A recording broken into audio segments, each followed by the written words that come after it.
Hey guys, for today's topic, I wanted to speak on favor and grace, and I wanted to make a quick audio because I learned something today.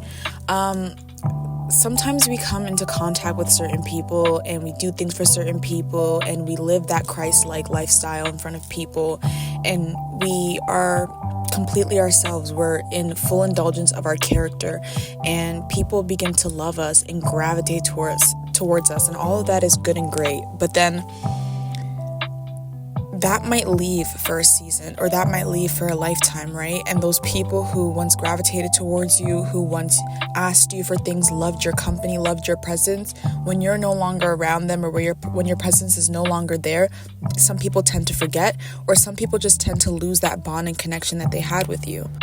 And a lot of the times we think, oh, that person has rejected us, or that person no longer likes us, or that person has forgotten all that we've done, or that person no longer sees us for who we are. And we start to make up all of these things in our mind of why, the grace has lifted off of that season, or that person, or that thing, or that job.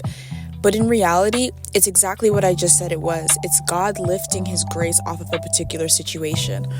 An example that I could give you was today, I was going to go to a teacher to ask her for a reference letter, and I wanted to help her with something before I did, because I didn't want her to think that I was just going to her to get something, right? Because in the past, I had done a lot for her. I'd been very reliable. I'd helped her a lot, right? But for some reason, I felt this feeling of guilt, like I felt guilty for wanting to ask her for a reference letter. I felt guilty for even talking to her since I hadn't been in her class in like a year. And so I went to her. Long story short, she didn't need my help in that one area. And it kind of felt bad. It kind of felt like rejection. And I was like, well, how am I going to ask her for a reference letter if we haven't talked in like a year? Like, when you're in someone's presence and you're fully indulged in it, you remember all the good things they've done. But when your time has passed with them, even if you still remember, some things are still like, it's not as strong as a connection as it should be, right? And so basically what had happened was the grace had lifted off of that situation, and God was explaining it to me that it's not that I've abandoned you in this area. It's not that this teacher doesn't like you, or that she's rejected you. And it's definitely not that she's forgotten your character or all that you've done, because you have done well for yourself in that area. But it's just that the grace is lifted off of it. And he even told me, he was like, the reference letter that you want so badly from her, you already have a reference letter right now that can top that times 10. So maybe this isn't working because I don't want you to have that. Maybe this isn't working because I have another way of you getting that, right?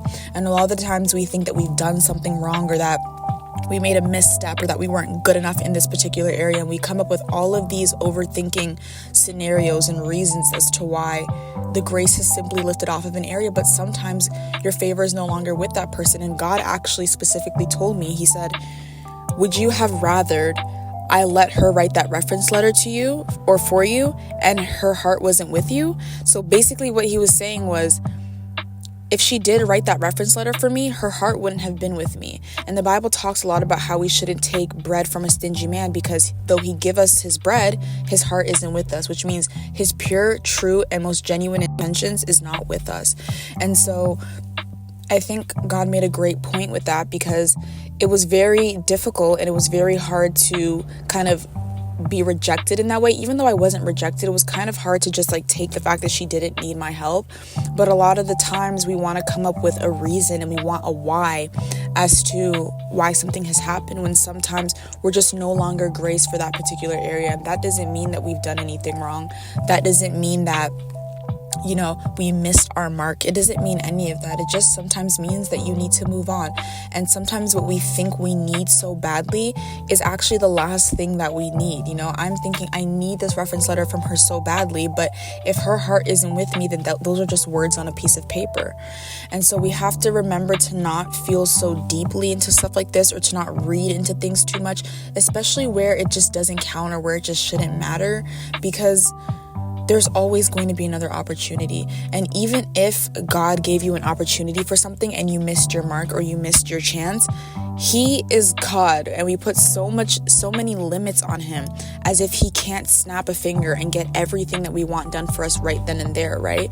And so we put all of these limitations on him, when in reality, the only ones that are limited is ourselves. If God wants that to happen for you, it's going to happen for you. If it's in God's will that a specific person does something for you, that is going to happen for you. And if it's not happening right now, that doesn't mean that it's not in his will. All that it means is just that maybe it's not supposed to happen at this time. Maybe it's not supposed to happen for this specific moment. So remember that God will put you into situations that you're graced for, and sometimes he will take you out of situations where there's no longer favor or grace in that place. But that doesn't mean that he's rejected you or abandoned you, or he doesn't want you to have good things. It just means that there's another opportunity that's better than spending your time on the one that you're currently worrying about.